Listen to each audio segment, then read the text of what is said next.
au laser. Sachant que les femmes y consacrent au moins 1h20 de leur temps par mois, il faut reconnaître qu'éradiquer le poil définitivement, cela peut être tentant. Mais est-ce bien définitif et est-ce dangereux? Je me rends dans un centre d'épilation laser. Alors, docteur, vous allez nous expliquer comment marche une épilation au laser, donc. Comment ça se déroule? Qu'est-ce que vous allez faire sur cette jeune fille qui a bien voulu être cobaye d'ailleurs? On vérifie avec une loupe que la peau a bien été préparée, que les poils ont été coupés assez courts, parce que lorsque l'on va chauffer le poil, s'il n'est pas court, il va tomber en feu sur la peau et c'est douloureux. Oui, effectivement. C'est douloureux, ça sent très mauvais. Et ça ne sert à rien. Donc ce poil ne repousse pas par la suite? Alors, ce poil ne repousse pas pour une raison bien précise. Quand il ne repousse pas, c'est qu'on a réussi cette épilation, ce caractère définitif. C'est parce qu'on a réussi à coaguler la zone qui se trouve autour de la racine du poil et qui est la zone responsable de la fabrication des nouveaux poils. Alors, ça brûle le poil, est-ce que ça brûle la peau?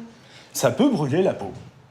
Si votre peau est bronzée et que le laser n'est pas fait pour une peau bronzée, vous aurez une brûlure. Donc il faut faire très attention et bien se renseigner si on a un type de peau qui est fait pour ce genre d'épilation, c'est ça? Oui, c'est pour ça qu'on a besoin de faire un test, pour vérifier qu'on arrive à chauffer le poil sans chauffer la peau. Alors, est-ce que vous pouvez me montrer la procédure? Comment ça marche? Donc, comme première chose préalable avant de mettre le laser en place, on va mettre des lunettes pour tout le monde. C'est pour ça qu'on a des lunettes. Donc, d'ailleurs, toute l'équipe, pour la jeune fille, y a pas de moi. C'est du sérieux.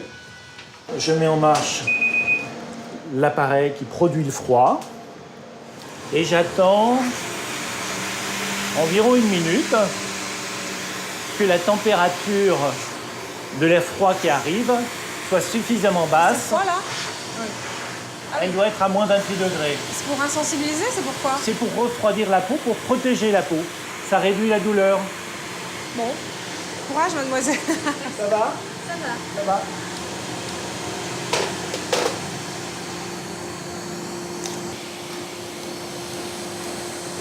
Ça fait mal, mademoiselle? C'est tout à fait supportable. Ça fait comme une petite... On observe des petites étincelles. C'est bien toléré. Je monte un petit peu l'énergie. Un peu comme si on vous plaquait un élastique sur la peau. D'accord.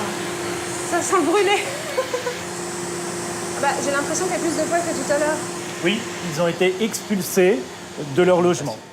Donc, est-ce qu'une fois qu'ils sont sortis comme ça veut dire qu'ils ne repousseront plus jamais? En une séance, vous espérez retirer entre 15 et 20% des poils.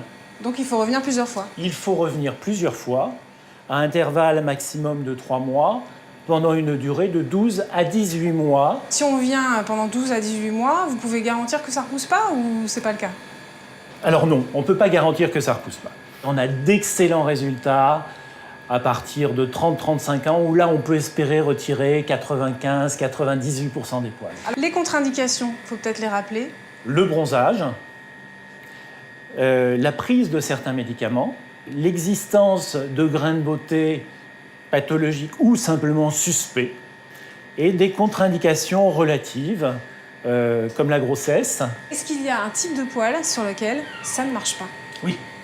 Il est absolument inutile de traiter les poils blancs et les poils roux. Merci beaucoup, docteur.